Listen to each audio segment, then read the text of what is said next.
बच्चों, क्या हाल चाल है भाई? एकदम मस्त होंगे और बिंदास होंगे। तो भैया वेलकम है हमारे इस यूट्यूब चैनल पे, जिसमें आज हम कवर करेंगे भाई साहब मोस्ट इंपोर्टेंट चैप्टर त्रिभुज।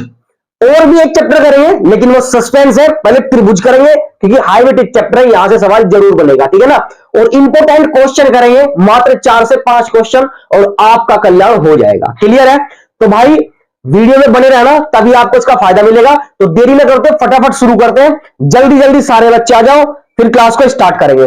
जल्दी जल्दी सारे बच्चे आ जाओ फटाफट, ठीक है। तो बेहतरीन चैप्टर आज लिया है, ठीक है ना। त्रिभुज से लिया हमने चैप्टर, मस्त सवाल है इसमें जितने भी है, ठीक है ना।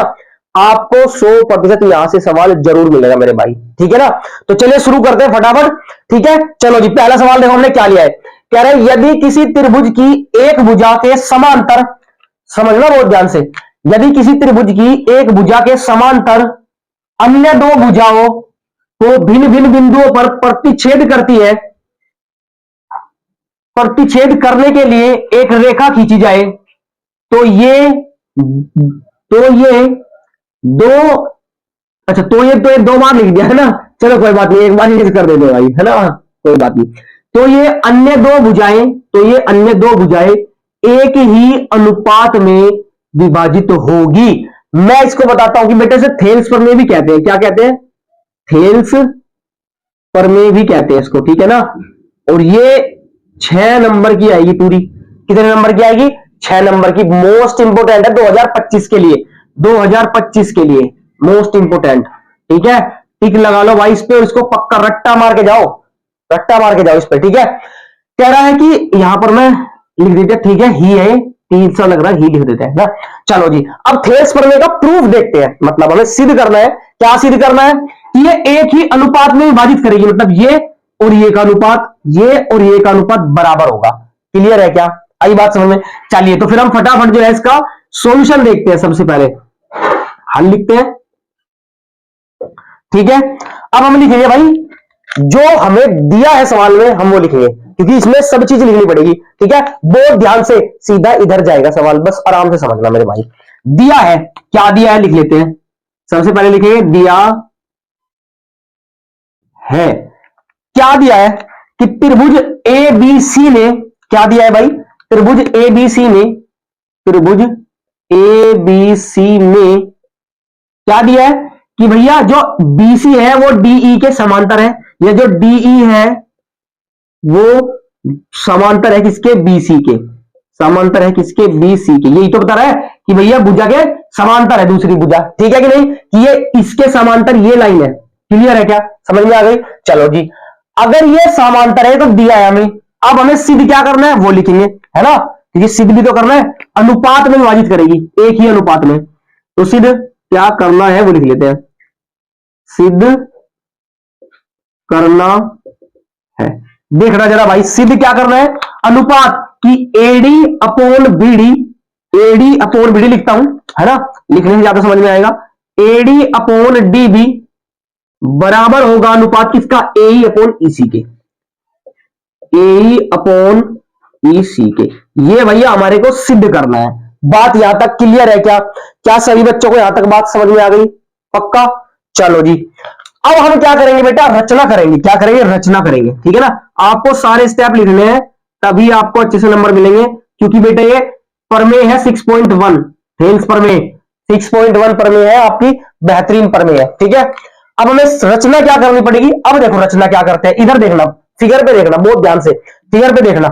रचना क्या करेंगे कि हम जो है ना एडी पर एक लंब डालेंगे। एडी पर क्या डालेंगे बेटा? एक लंब डालेंगे, ठीक है। यहां से एक लंब डालेंगे, एडी पर डाल दिया, एडी पर लंब, यहां पे मैंने लंब डाल दिया और इसका नाम दे दिया मैंने एम। क्या नाम दे दिया इसका? एम नाम दे दिया। अच्छे से, चलो अच्छे से लिख देते हैं भाई, कोई दिक्कत नहीं, क्योंकि साफ सुथरा ही तो अच्छा लगता है चित्र। ये लो जी, एम नाम दे दिया। अब ए पर हमने लंब डाला डी पर, ए से लंब डाला हमने डी पर, तो ये मैंने एक लंब डाल दिया डी पर, और इसका नाम दे दिया मैंने यहां पर एन। क्लियर है क्या मेरे भाई? यहां तक कोई समस्या? समझ में बात आ गई कि हमने ए डी पर लंब डाला एम ई, और ए पर लंब डाला डी एन। समझ में बात आ गई? अब क्या करेंगे? अब बी से ई को मिलाएंगे, बी से ई को मिला देते हैं, कोई दिक्कत नहीं, और डी से सी को मिला देते हैं, डी से सी को मिला देते हैं। आई क्या समझ में बात? ये अपन ने रचना कर ली, ये हमने क्या कर ली? रचना कर ली। कोई दिक्कत हो तो मुझे बताओ। आई बात समझ में? यहां तक कोई दिक्कत? हमने क्या किया? रचना करी कि भैया हमने ए ई पर एक लंब डाला जिसको डीएन कहा, और ए डी पर लंब डाला जिसको ए ई कहा। समझ में बात आ गई क्या? फिर हमने क्या किया कि डी से सी को मिलाया और बी से ई को मिलाया, बात खत्म। आगे समझ में? अब हम ये चीज लिखेंगे, हमें ये चीज लिखनी पड़ेगी। कैसे लिखेंगे? कि भैया एडी तथा एई पर लंब एईएम तथा डीएन खींचे गए, है ना। त्रिभुज ए डी ई की बात चल रही है फिलहाल तो, है ना। किसकी बात चल रही है भाई? त्रिभुज ए डी ई में, देखो इसी त्रिभुज की तो बात चल रही है ना, ऊपर वाले त्रिभुज की, इस वाले त्रिभुज की बात चल रही है, ठीक है, ऊपर वाले त्रिभुज की, कि इसमें एडी पर एमई तथा एई पर क्या करा गया? एई पर एन और डी यानी डी एन लंब डाला गया, डी एन लंब डाला या खींचा गया, है ना, ऐसे लिख देते चल सही रहेगा, खींचा गया। एक बात तो ये कर दी हमने कि भाई एक तो ऊपर वाले में हमने ये बात कर दी, और दूसरे में क्या किया भैया? डी से सी को मिलाया और बी से ई को मिलाया, ठीक है, ये बात भी लिखनी था। डी से सी को व ई से बी को मिलाया, बी को मिलाया। क्या यहां तक ये बात समझ में आ गई सब बच्चों की? क्या यहां तक कोई दिक्कत है? कि हमने क्या किया, बहुत ध्यान से देखो दोबारा, कि हमने ए पर डीएन लंब डाला और एडी पर एम ई लंब डाला, ठीक है, एम ई लंब डाला, और हमने डी से सी को मिलाया और ई से बी को मिलाया। ये हमने बेटा रचना कर दी, ये हमने क्या कर दी? रचना कर दी। क्या समझ में बात आ गई यहां तक? कोई दिक्कत है क्या? कोई दिक्कत है क्या? नहीं दिक्कत है। अब हम क्या करेंगे? अब हम इसको जो है उत्पत्ति करेंगे। क्या करेंगे? उपपत्ति, ठीक है, बहुत ध्यान से देखेंगे। उपपत्ति,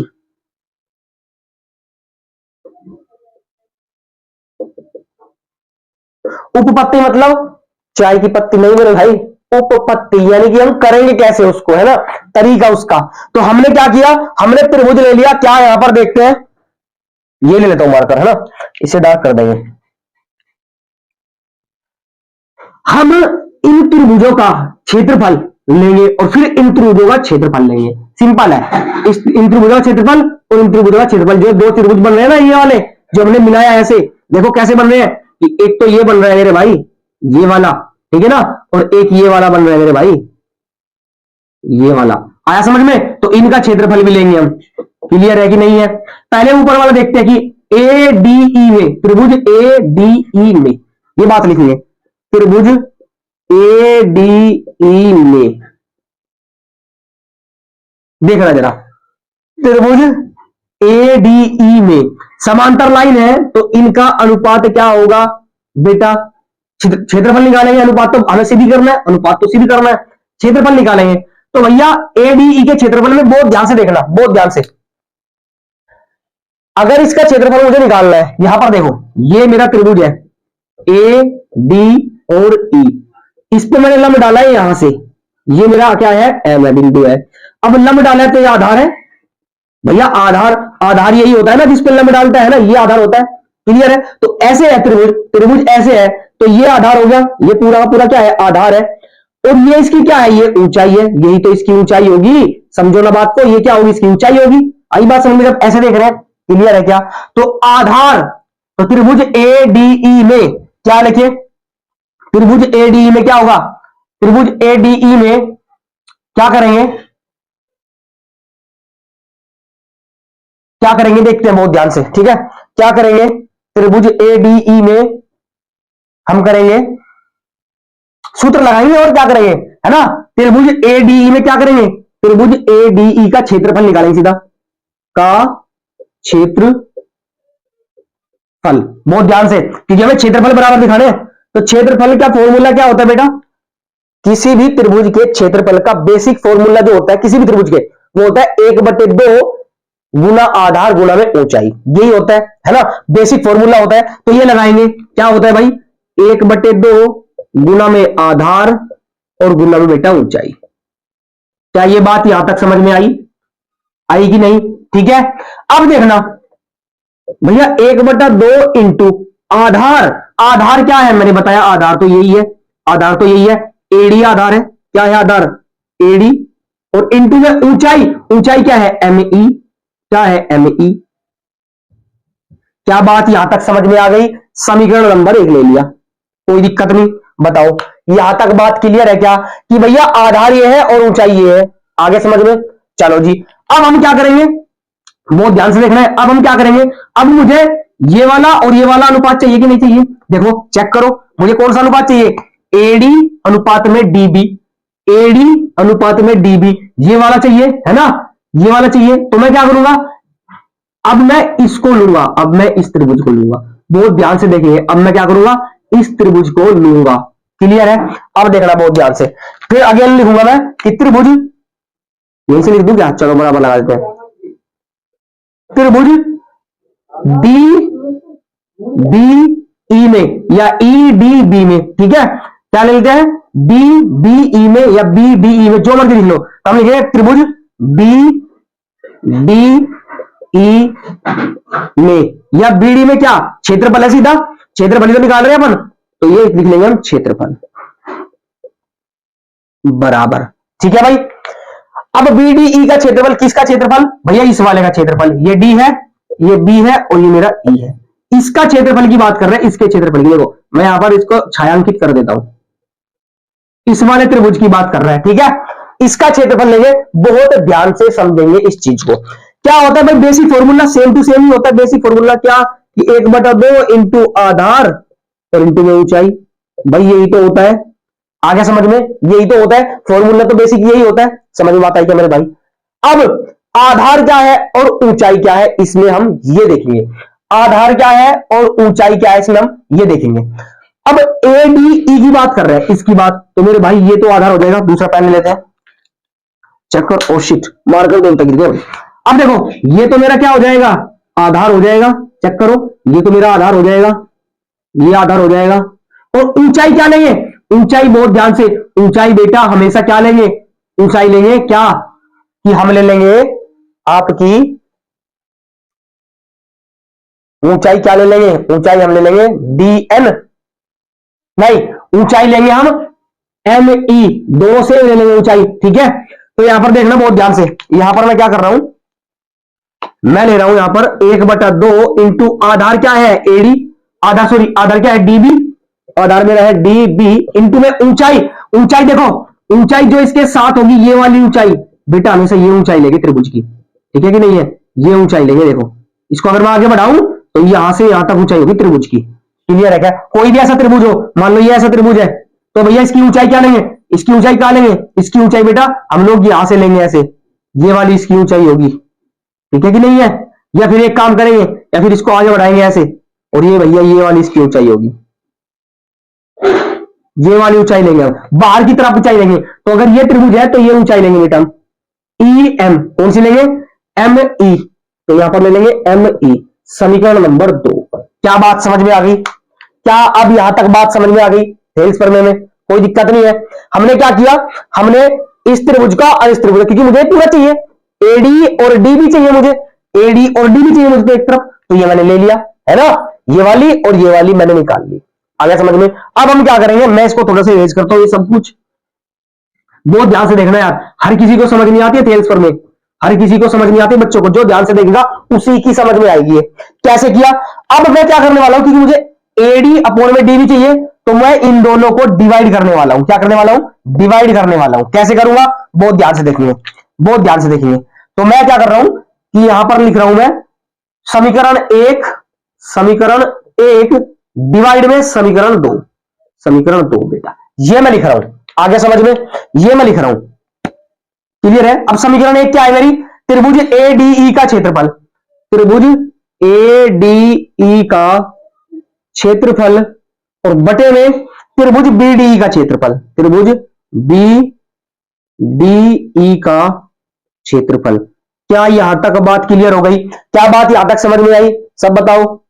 चलो जी, बढ़िया से दिख रहा है, कोई दिक्कत नहीं है। क्या यहां तक समझ में आ गई बात? मैं समीकरण 1 और समीकरण 2 को डिवाइड कर रहा हूं क्योंकि मुझे एडी अपोन में डीबी चाहिए इधर, ठीक है ना। तो भैया करें 1/2 इंटू में एडी अपोन में एम ई डिवाइड 1/2 इंटू में डीबी और इंटू में एम ई, है ना।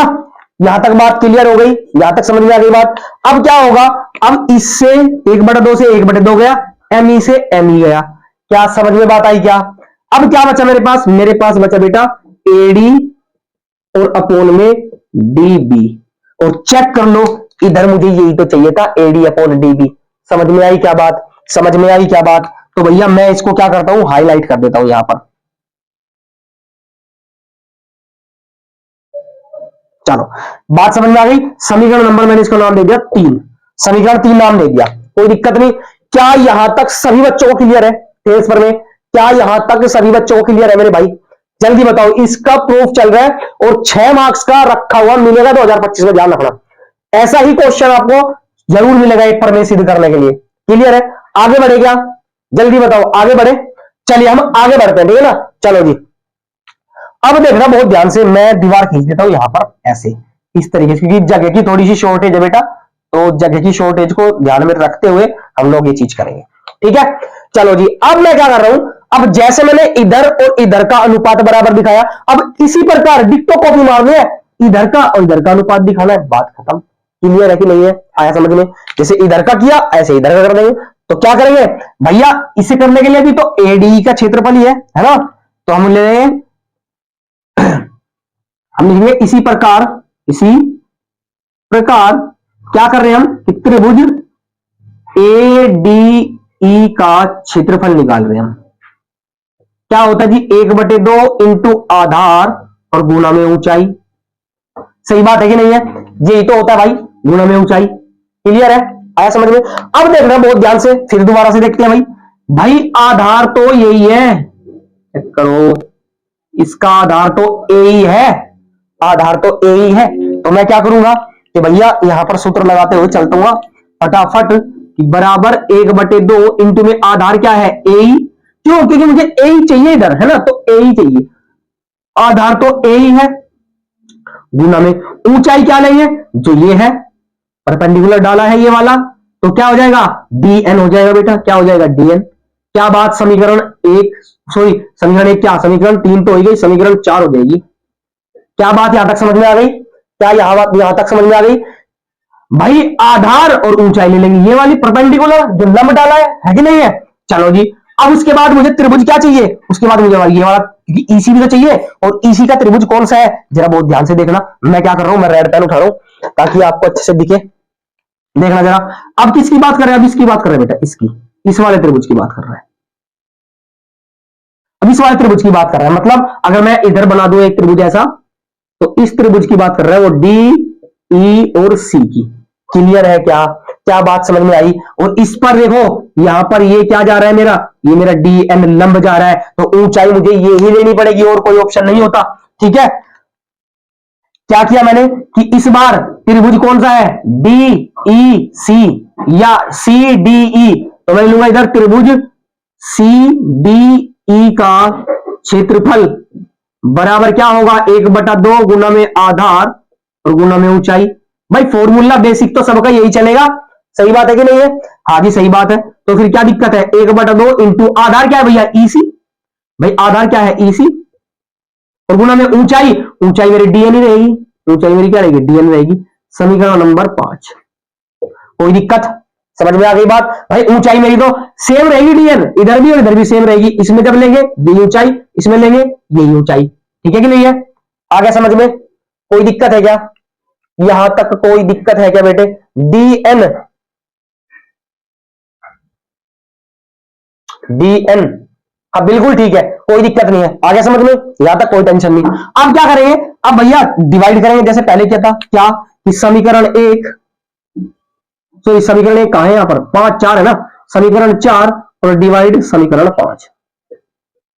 बेटा ये करेंगे हम, क्या बात समझ में आ गई है ना। अब हम इसको इरेज करते जो आपको समझाया, ये अलग अलग करके बता रहा हूं ताकि बेटा समझ में आए। बहुत ध्यान से देखना, टाइम भी कम है, स्पीड बढ़ाओ दिमाग की यार, है ना।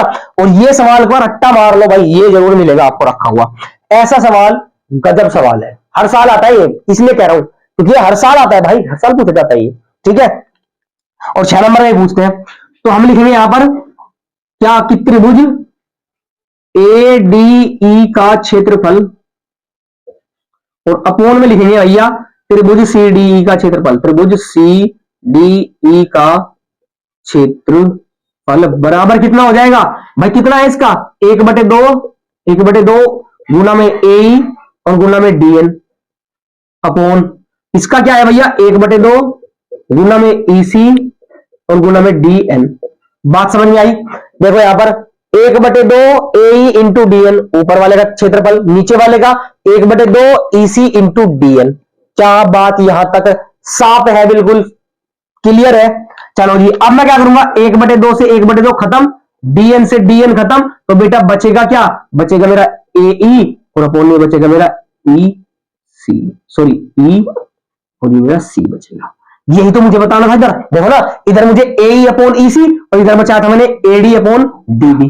तो बात क्लियर है, बात समझ में आ गई। तो यही अपने को क्या करना था, सिद्ध करना था, है कि नहीं है। अब हम थोड़ी सी बात लिखेंगे, क्या लिखेंगे बहुत जरा ध्यान से देखना। ये मैंने मान ली समीकरण नंबर, ये मैंने मान ली समीकरण नंबर 5 हो गई, समीकरण नंबर 6 मान लेता हूं, ठीक है मेरे भाई। समीकरण नंबर मैंने ये 6 मान ली। अब समीकरण 3 और 6 से हम कह सकते हैं कि भैया क्या, कि भैया ये बराबर होगा ये। क्लियर है क्या। एक और बात लिख सकते हैं, देखना बहुत ध्यान से, बहुत ध्यान से देखना एक बार। यहां पर देखो लाल पेन लेता हूं, है ना, रेड मार्कर, रेड मार्कर। बहुत ध्यान से देखना, क्या कि एडीई का क्षेत्रफल, ये देखो एडीई का क्षेत्रफल, उधर चेक करो एडीई का क्षेत्रफल दोनों बराबर है, तो भाई ये तो दोनों सेम ही है। एडीई का क्षेत्रफल अलग अलग क्या है कि यहां पर है डीबी का क्षेत्रफल, बीडी का क्षेत्रफल, यहां पर है सीडीई का क्षेत्रफल। आई बात समझ में। यहां पर है किसका, सीडीई का क्षेत्रफल। क्लियर है क्या। अब देखो बीडीई कौन है भाई, ये है बीडीई, और सीडी कौन है, ये है भैया। अब देखो बहुत ध्यान से भाई, ये दोनों लाइनें कैसी है, डी और ई और बी और सी, भाई समांतर लाइन है, डी है समांतर लाइन है। अब इन समांतर लाइन पे अगर बेटा कोई त्रिभुज बनते हैं, कोई त्रिभुज बनते हैं और उनका आधार समान हो, क्या हो, समान हो। आधार क्या हो, देखो दोनों का आधार समान है, चेक कर लो, चेक करो जल्दी। इसको मैं यहां पर मिला देता हूं और इसको मैं यहां पर मिला देता हूं। अब देखो जो ये वाला त्रिभुज बन रहा है मेरा, ये वाला त्रिभुज जो बन रहा है, ये वाला दिख रहा है, इसका आधार क्या है, ये है डी। और जो ये वाला त्रिभुज बन रहा है, चेक करो इसका आधार क्या है, इसका आधार भी तो क्या है, देखो ये वाला जो बन रहा है इसका आधार भी तो डी ही है। अगर दो समांतर रेखाएं होती है तो उनके जो त्रिभुजों का क्षेत्रफल होता है ना बेटा, वो बराबर होता है। अगर सेम आधार हो, अगर आधार समान हो तो उनका क्षेत्रफल भी क्या होता है, आपस में बराबर होता है। और जब ये बराबर हो जाएंगे तो फिर हम कह देंगे कि भैया एडी अपोन डी भी बराबर होगा ए अपोन ईसी के। क्या ये बात समझ में आ गई। और यही हमारी क्या है, थेल्स पर में है यार, यही थेल्स पर में है। डस्टर से मिटा देते हैं फटाफट, डस्टर से मिटा देते हैं।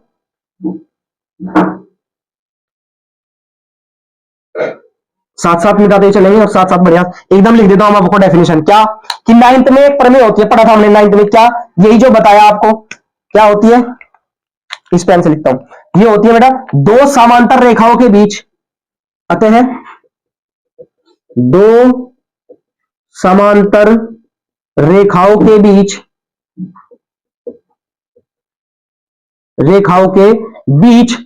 एक ही आधार पर, यह बात ध्यान रखना, एक ही आधार पर, आधार सेम होना चाहिए, एक ही आधार पर बने त्रिभुजों का, सही से लिख ही देता हूं चलो, त्रिभुजों का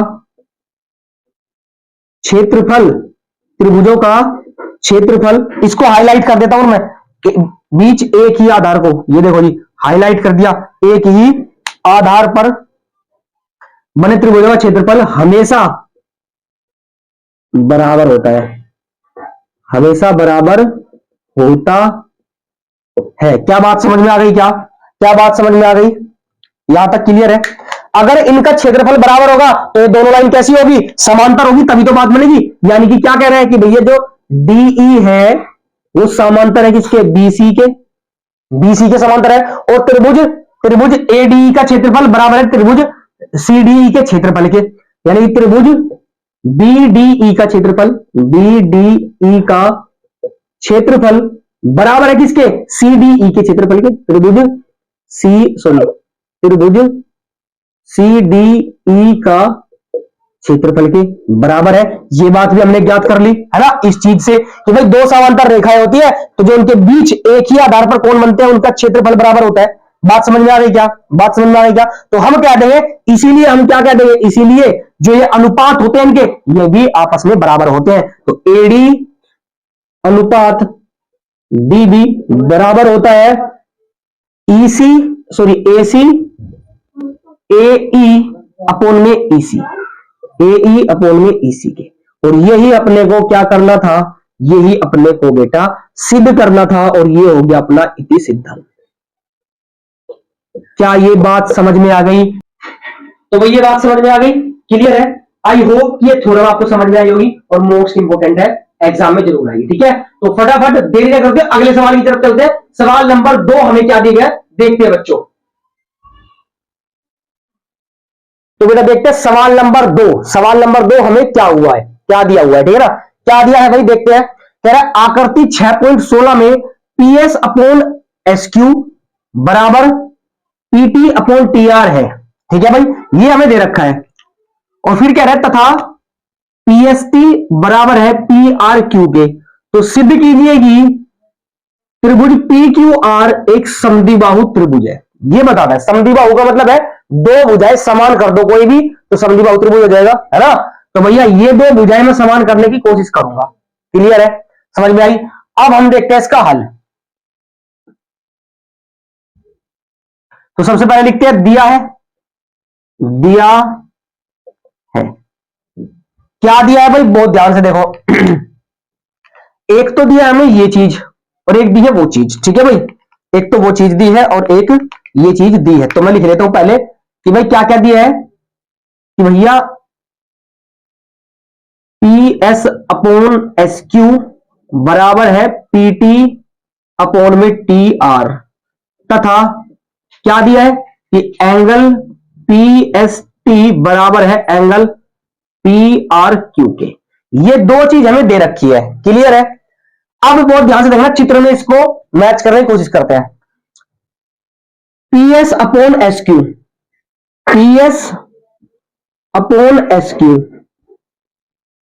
बराबर PT upon T R, PT upon T R. मतलब दो भुजाओं का अनुपात बराबर है, दो भुजाओं का अनुपात जो है बराबर दे रखा है। ठीक है, और क्या दे रखा है कि एंगल पी एस टी। तो पी एस टी कौन सा है भाई? पी एस टी को अपन क्या करते हैं? डार्क करते हैं। पी एस टी ये है मेरा पी एस टी, देखो पी एस टी ये वाला एंगल है और बराबर दे रखा है एंगल पी आर क्यू। तो पी आर क्यू कौन सा है भाई? पी आर क्यू मतलब ये वाला एंगल मेरा बराबर दे रखा है। ये मैंने कर दिया बराबर का साइन, ये दे रखा है मुझे। ठीक है भाई, आया समझ में? अच्छा जी, अब मुझे कह रहा है कि पी क्यू आर समद्विबाहु है, मतलब ये पूरा त्रिभुज समद्विबाहु कब हो सकता है? जब ये दोनों भुजाएं क्या हो जाए? बराबर हो जाए। अगर दो भुजाएं बराबर हो गई तो हम कह सकते हैं भाई जो क्या क्या कह सकते हैं कि भाई समद्विबाहु है त्रिभुज। क्लियर है? समझ में आई बात? चला बहुत ध्यान से इधर ध्यान देना, सवाल सीधा इधर आएगा, टेंशन ना लो। कैसे करना है? बहुत ध्यान से भाई। हम किसकी बात कर रहे हैं? हम त्रिभुज की बात कर रहे हैं यहां पर। तो त्रिभुज पी क्यू आर में तो जो दिया वो लिख लिया, जो सिद्ध करना है भाई वो भी लिखेंगे, है ना। सिद्ध करना है, सिद्ध क्या करना है भाई? लिखते हैं सिद्ध करना है। क्या सिद्ध करना है मेरे भाई? कि त्रिभुज पी क्यू आर, त्रिभुज पी क्यू आर एक समद्विबाहु त्रिभुज है, एक समद्विबाहु त्रिभुज ये अपने को सिद्ध करना है। क्लियर है? अब हम क्या करेंगे, अब हम उपपत्ति करेंगे। क्या करेंगे बेटा? उपपत्ति करेंगे। क्या करेंगे? उपपत्ति। बहुत ध्यान से देखना, सवाल आने के पूरे पूरे चांस है। जितने भी आज करवा दूंगा त्रिभुज से जितने सवाल करवा दूंगा वहां से जरूर सवाल आएगा, है ना। चलिए देखिए, पूरे पूरे चांस बनेंगे, पूरे पूरे। अब मैं क्या कर रहा हूं उपपत्ति में, मैं क्या कर रहा हूं, इसको ले रहा, ये तो मुझे दिया ही हुआ है ना। क्या कर रहा हूं भाई, त्रिभुज पी क्यू आर में, त्रिभुज पी क्यू आर में मैं इस त्रिभुज की बात कर रहा हूं। क्या है इस पी क्यू आर में, क्या दे रखा है भैया?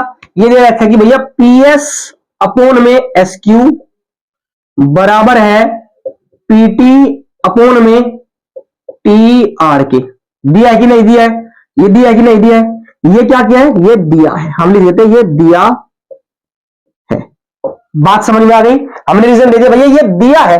अब अगर ये दिया है, किसी भी दो त्रिभुज, कोई भी दो त्रिभुज है, अगर उनकी भुजाओं, देखो दो त्रिभुज यही तो है, अगर उनकी भुजाओं का अनुपात बराबर हो जाता है तो थेल्स प्रमेय के विलोम से हम कह सकते हैं कि भैया जो दो रेखाएं जो कनेक्ट कर रही है इन दोनों त्रिभुजों को, वो आपस में समांतर होती है। आई बात समझ में? तो भैया अगर ऐसी बात है तो इसीलिए क्या हो जाएगा कि एस टी जो है समांतर हो जाएगा किसके? क्यू आर के। किसके? क्यू आर के। रीजन देंगे प्रमेय 6.2, प्रमेय 6.2 से, यही तो है भाई प्रमेय 6.2, यानी कि थेल्स प्रमेय का विलोम, थेल्स प्रमेय के विलोम से, ऐसे भी लिख सकते हैं। क्या बात यहां तक समझ में आ गई? क्या पहले सारे बच्चे मुझे बताओ यहां तक बात क्लियर है? कमेंट करो जल्दी कि हां सर क्लियर है। जल्दी बताओ मुझे, फटाफट जल्दी बताओ। ठीक है, क्लियर हो गई? चलो जी। अब जब ये और ये, यानी कि ये वाली रेखा है, ये वाली रेखा और ये वाली रेखा जब आपस में समांतर है ये लाइन, तो भैया हम कह सकते हैं कि आपस में संगत कोण भी इसके बराबर होंगे कि नहीं होंगे? बहुत ध्यान से ये बात लिखेंगे। क्या लिखेंगे? यदि कोई दो समांतर लाइन, यदि कोई रेखा समांतर रेखा है, समांतर रेखा है, तो उनके संगत कोण बराबर होते हैं, उनके संगत कोण बराबर होते हैं। ये 9वीं क्लास में हमने पढ़ा है, ठीक है ना। उनके संगत कोण भी बराबर होते हैं, रेखा एंड कोण में ये चीजें हम पढ़ते हैं। संगत कोण समझते हैं, जो सेम शेप देता है बेटा, जो सेम शेप देता है, लिख देता हूं। संगत कोण क्या होते हैं? सेम शेप देता है, जो एक जैसी शेप देता है, एक जगह तरीका। और देखो कैसा चित्र में आते हैं भाई, ये जो दिख रहा है मेरे को एंगल, ये मुझे पी दिख रहा है, सॉरी एस दिख रहा है। आई बात समझ में? और जो नीचे वाले में आते हैं, नीचे वाले में मुझे देखो क्या दिख रहा है भैया, ऐसी शेप में बिल्कुल सेम टू सेम मुझे क्यू दिख रहा है। चेक करो कि यहां पर मेरा angle same to same shape, देखो ये वाली शेप और ये वाली शेप दोनों सेम शेप ही दिख रही है भाई। देखो ये वाली शेप तो नहीं है ना, ऐसे इधर को ही है। तो जब ये दोनों ऐसी सेम शेप के हो तो वे संगत कोण होते हैं, और वो आपस में कैसे होते हैं? वो आपस में बराबर होते हैं। तो मैं कह सकता हूं कि भैया ये एंगल भी क्या होगा? इसके बराबर होगा। तो बेटा क्या हो जाएगा? ये इसके बराबर हो जाएगा। बात समझ में आई? ये एंगल इसके बराबर हो जाएगा। क्यों? क्योंकि क्या कह रहा है कि यदि कोई रेखा है बेटा, कोई रेखा है समांतर रेखा हो तो उनके संगत कोण बराबर होते हैं, मतलब सेम शेप वाले ये वाला एंगल बराबर हो जाएंगे। तो अब क्या लिखेंगे हम? क्या लिखेंगे कि भैया एंगल पी एस टी, बहुत ध्यान से, एंगल पी एस टी बराबर हो जाएंगे किसके? एंगल पी क्यू आर के, एंगल पी क्यू आर के। क्या ये बात समझ में आ गई यहां तक? क्या यहां तक कोई दिक्कत है किसी बच्चे को? समझ में आई बेटा बात? चलिए, अगर समझ में आई तो बहुत ध्यान से देखना, बहुत ज्यादा ध्यान से, कि एंगल पीएसटी जो है बेटा किसके बराबर दिया है? एंगल पी आर क्यू के दिया है। किसके दिया है? एंगल पीएसटी जो है पी आर क्यू के बराबर दिया है। तो क्या मैं पीएसटी की जगह क्या लिख दूं? पी आर क्यू लिख दूं। तो मैं लिख देता हूं भैया एंगल पी आर क्यू बराबर हो जाएगा एंगल पी क्यू आर के। क्या यहां तक कोई दिक्कत है क्या? जल्दी बताओ, क्या यहां तक कोई दिक्कत है क्या? कि भाई पीएसटी जब इसके बराबर है और पीएसटी या इसके बराबर है, तो मैंने पीएसटी की वैल्यू ये रख दी। अब बहुत ध्यान से फिगर में चलते हैं कि पी आर क्यू, देखना बहुत ध्यान से, पी आर क्यू, तो P R Q, P R Q मतलब इस वाले एंगल की बात कर रहे हैं, ठीक है कि नहीं है। उसके बाद angle P Q R, angle P Q R मतलब इस वाले एंगल की बात कर रहे हैं। तो ये दोनों एंगल बेटा कैसे हो गए आपस में, ये बराबर हो गए, दोनों एंगल कैसे हो गए, बराबर। और जब दोनों एंगल सम्मुख भुजाएं बराबर होती है अगर उनके समान कोण होते हैं तो, आई बात समझ में। अगर इनके कोण ये दोनों बराबर है तो इनके सामने वाली भुजा, इनके सामने वाली भुजा बेटा बराबर होती है, क्या होती है, बराबर होती है। क्लियर है क्या। तो हम क्या लिख देंगे, हम यहां से ये बात लिख देंगे, अतः क्या कि भैया भुजा पी क्यू बराबर हो जाएगी आपकी पी आर के, पी आर के, पी क्यू बराबर हो जाएगी आपकी पी आर के। और ये मैं सिद्ध करना था कि भैया अगर दो भुजाएं बराबर हो गई तो ये क्या हो जाएगा, ये समद्विबाहु त्रिभुज हो जाएगा। क्लियर है। कैसे लिखेंगे बात, कैसे लिखेंगे कि समान कोण के, समान कोण के, कोण की संगत सम्मुख भुजा, कौन सी भुजा, सम्मुख भुजाएं, ऐसे लिख लेंगे, सम्मुख भुजाएं बेटा बराबर होती है, सम्मुख भुजाएं भी क्या होती है आपस में, बराबर होती है सम्मुख भुजाएं। क्लियर है क्या कि भाई कोण के सामने वाली भुजाएं अगर कोण बराबर हो दोनों तो वे समान होती है। क्लियर है, यही हमें सिद्ध करना था। आगे समझ में, तो हम लिख देंगे अतः, अतः यहां पर लिख देंगे अतः पी क्यू आर एक समद्विबाहु त्रिभुज है। लिख लोगे यार इतना तो, है ना, कोई दिक्कत, यहां तक बात समझ में आ गई सही बच्चों को। तो भाई फटाफट नोट करिए क्योंकि बहुत ज्यादा इंपॉर्टेंट सवाल है, जितने भी आज करवाने वाला हूं सवाल बहुत ज्यादा इंपॉर्टेंट है, मिस मत करना मेरे भाई, ठीक है। चलिए फटाफट नोट करिए, कर नोट। तो आई होप कि उम्मीद है यार समझ में आया होगा बढ़िया से। अब हम नेक्स्ट क्वेश्चन पे चलते हैं, देखिए बच्चे क्या क्वेश्चन दिया है, ठीक है। चलो जी, तो बच्चों देखते हैं सवाल नंबर 3। सवाल नंबर 3 हमें क्या दिया है, मोस्ट इंपोर्टेंट सवाल है, बहुत ध्यान से समझना मेरे भाई। क्या है सवाल, देखते हैं।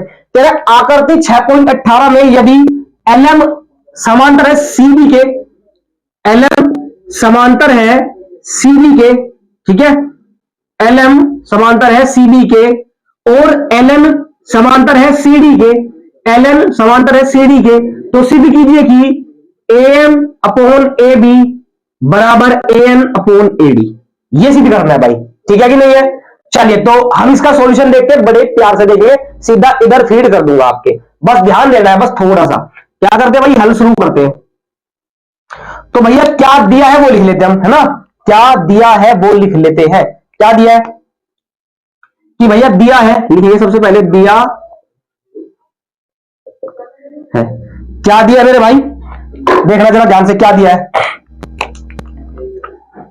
कि LM समांतर है किसके, CB के, तथा LN समांतर है CD के, ठीक है भाई, ये दिया है इन्होंने, और तो कुछ नहीं दिया।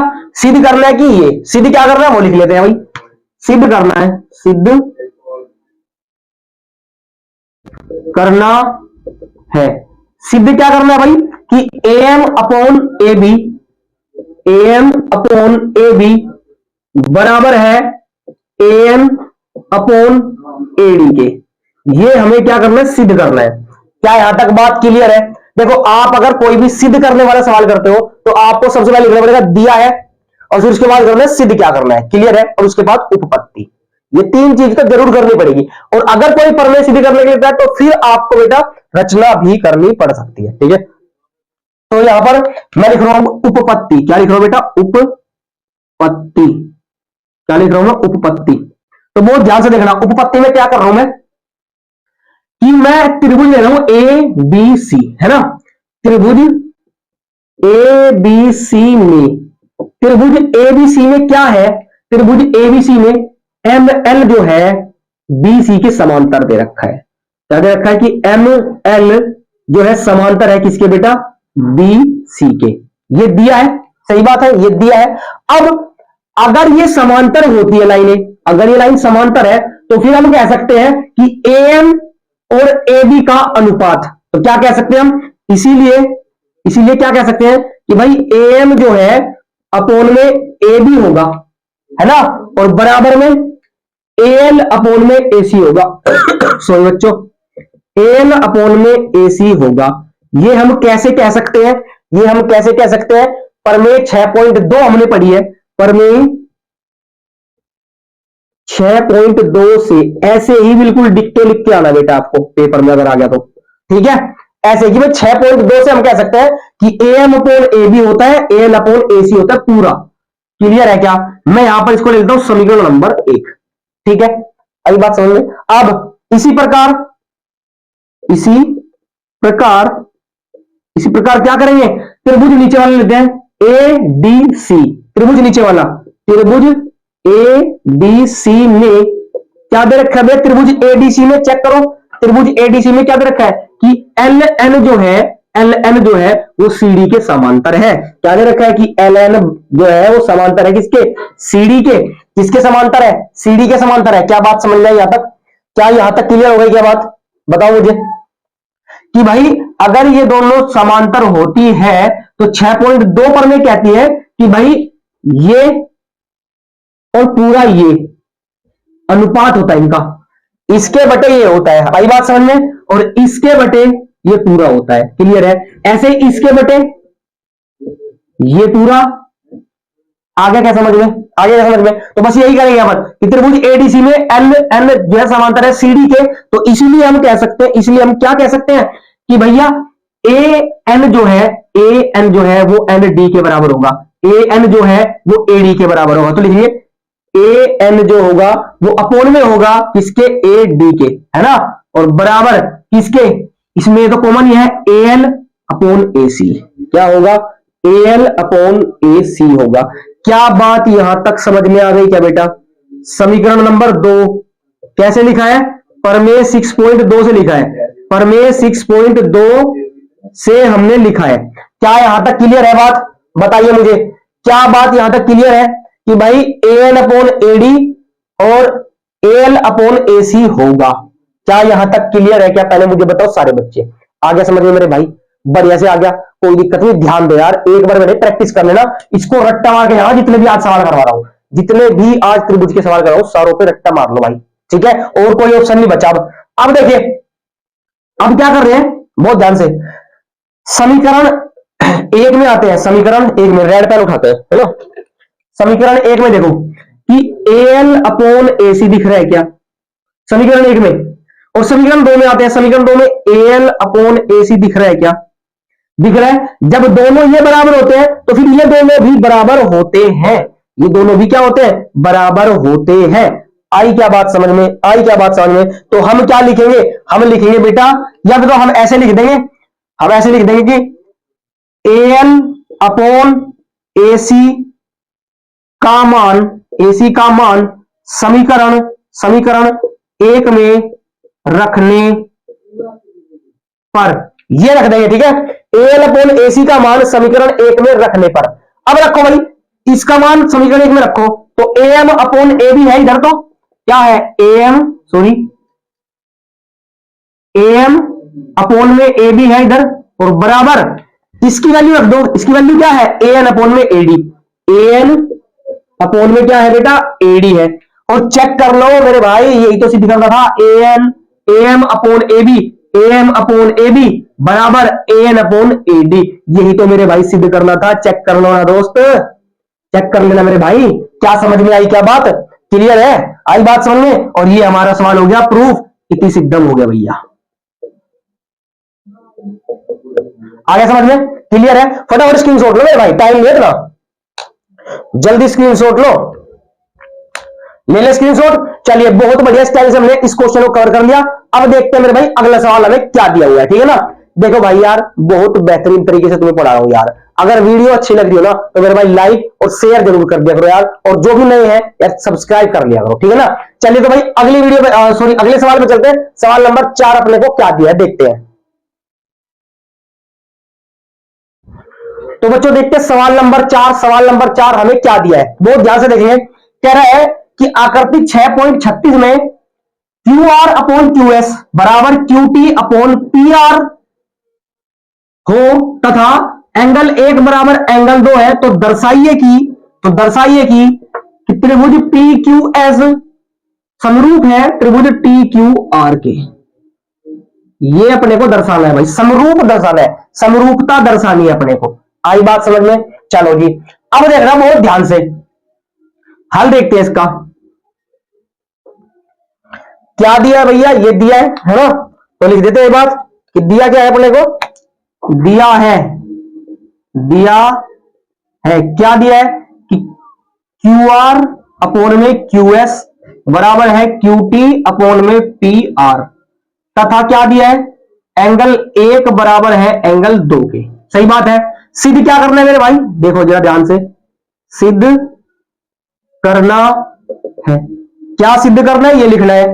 सिद्ध करना है भैया कि त्रिभुज, त्रिभुज पी क्यू एस समरूप है किसके, त्रिभुज टी क्यू आर के, ये अपने को प्रूफ करना है।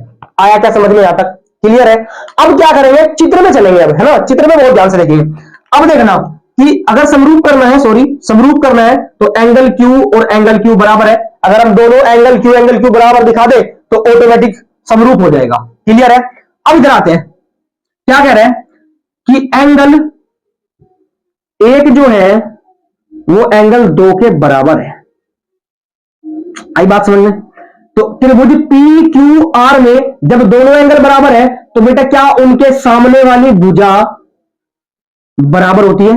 बताया था, अभी पीछे सवाल करवाया था कि अगर किसी त्रिभुज के दोनों कोण बराबर हो तो उनके सम्मुख भुजा जो होती है वो बराबर बराबर होती है। क्लियर है। तो अगर बराबर बराबर हो जाएगी तो फिर हम यहां पर क्या लिख देंगे, पी आर की जगह क्या लिख देंगे, हम लिख देंगे यहां पर बेटा क्यू आर, तो हमारा काम बन जाएगा। आई बात समझ में? अभी इमेजिन करवा रहा हूं, बहुत ध्यान से देखेंगे। चलिए देखते हैं कि क्या करना है, बहुत ध्यान से देखेंगे कि भाई हमें दिया गया है कि एंगल एक बराबर है एंगल दो के, ये अपने को दिया है। क्लियर है? यहां तक कोई दिक्कत हो? चित्र में देखो, अब चित्र में एंगल दो बराबर एंगल दिया है ना, तो angle P R Q, angle P R Q, P R Q में, सॉरी त्रिभुज है, त्रिभुज है, तो त्रिभुज पी आर क्यू में,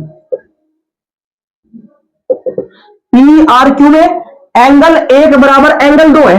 भाई एंगल एक बराबर एंगल दो है तो इसका मतलब क्या होगा, इसका मतलब होगा यदि एंगल एक बराबर एंगल दो है तब हम क्या देंगे, इसीलिए क्या हो जाएगा कि भाई सम्मुख भुजा बराबर होती है। भाई देखो ना, एंगल एक के सामने कौन है, क्यू पी, एंगल एक के सामने कौन है, पी क्यू, बराबर एंगल दो के सामने कौन है, पी आर। हम यहां पर रीजन क्या देंगे कि बराबर कोण के, समान कोण के सम्मुख भुजा, समान कोण की सम्मुख भुजाएं कैसी होती है, बराबर होती है मेरे भाई। कैसी होती है, बराबर होती है भैया। समान कोण, ये एक और एक दो, दोनों के दोनों कोण समान है, बराबर है, तो इनके सामने वाली भुजा भी बराबर होती है, मतलब पी क्यू बराबर हो जाएगा पी आर के। क्या बात यहां तक समझ में आ गई क्या, ये बताऊंगी पहले फटाफट। क्या बात यहां तक क्लियर हो गई सभी बच्चों को? मुझे जल्दी से जल्दी बताइए, जल्दी से जल्दी। चलो जी, अगर ऐसी बात है तो भैया यहां पर देखो, अगर पी क्यू बराबर पी आर है तो भैया angle Q, P Q R में एंगल क्यू है, पी क्यू आर में एंगल क्यू है, तो दोनों में तो एंगल क्यू बराबर है। देखो ना, P Q R, P Q R angle Q बराबर है, P Q S, P Q S या पी क्यू आर, इसमें भी तो एंगल क्यू बराबर एंगल क्यू, तो यहां पर एंगल क्यू बराबर एंगल क्यू बन रहा है बेटा। और जब दोनों एंगल ही बराबर बन रहे हैं तो हम कह सकते हैं कि ये समरूप है। कैसे कह सकते हैं, बहुत ध्यान से इनको करना पड़ेगा। कैसे करना पड़ेगा, बहुत ध्यान से, कि भाई क्यू आर अपोन में क्यू एस तो है ही, बराबर क्यू टी अपोन में, बहुत ध्यान से देखना, अब बहुत ध्यान से, कि भाई पी आर है, पी आर है, पी आर की जगह में क्या रख दूं, पी क्यू रख दूं, पी आर की जगह में क्या रख दूं, पी क्यू रख दूं। क्या बात समझ में आई क्या, पी आर की जगह में क्या रख दूं, पी क्यू रख दूं, तो रख दिया पी क्यू, तो क्या रख दिया, पी क्यू रख दिया। बस इतना ही करना था। ध्यान रखो, अगर ऐसा हो जाता है, ऐसा हो जाता है तो भैया ये कब हुआ है, चूंकि चूंकि चूंकि ये बात लिख देंगे कि भाई पी आर जो है वो किसके बराबर है, पी क्यू के बराबर है। क्लियर है, इसीलिए ये हुआ है, ये रीजन दे दिया अपन ने, है ना, ये रीजन दे दिया। बोर्ड पे जगह कम है तो इसलिए यहां पर लिख रहा हूं कि भैया ये कब हुआ, जब पी आर बराबर है पी क्यू के, तो पी आर की जगह नहीं रख दिया। यहां पर। क्लियर है? तो इसीलिए हम कह सकते हैं, इसीलिए हम कह सकते हैं क्या कि त्रिभुज जो दे रखा है पी क्यू एस समरूप है त्रिभुज टी क्यू आर के। बस इतना ही बताना था मेरे भाई कि ये समरूप होंगे, और समरूप होने की कसौटी आपको पता होना चाहिए क्या होती है कि भाई दो भुजाओं के बीच में कोण होता है तो भी समरूप हो सकते हैं, कोई दिक्कत नहीं है। आई बात समझ में? आई बात समझ में? चलिए क्लियर है यहां तक? कोई दिक्कत कोई समस्या? यहां तक हमने त्रिभुज में बेटा जितने भी मैं आपके लिए सवाल लाया था मैंने 4 के 4 कवर करवा दिए। अगर कोई क्वेश्चन बनेगा तो मैं नेक्स्ट सवाल नेक्स्ट वीडियो में करवा दूंगा। क्लियर है? आया समझ में? तो यहां तक तो कोई दिक्कत नहीं, परेशानी नहीं, यहां से हमने आराम से कर लिया। क्लियर है? अब हम देखते हैं, या तो हम एक काम करते हैं त्रिभुज के ही सवाल रहने देते हैं क्योंकि त्रिभुज से सवाल आते हैं, इसलिए त्रिभुज से रहने देते हैं। कल जो लास्ट जंग होगी बेटा, कल जो आपकी लास्ट जंग होगी, मतलब कल मतलब आज रात को ही, समझ रहे हो, आज रात को ही जो आपकी खतरनाक जंग होगी वो मोस्ट इंपोर्टेंट, सिर्फ 20 क्वेश्चन, 20 क्वेश्चन रट के चले जाना भाई, 20 क्वेश्चन रट के चले जाना, 100% वहां से जरूर सवाल आएंगे भाई साहब, ये मैं गारंटी के साथ कह सकता हूं, वहां से सवाल बनेंगे ही बनेंगे। आई बात समझ में? तो भैया मिलते हैं अगली वीडियो में, तब तक के लिए all the very best, thank you so much, पढ़ते रहिए, जय हिंद जय भारत, और धूम मचा के आइए पूरे मैथ के पेपर में।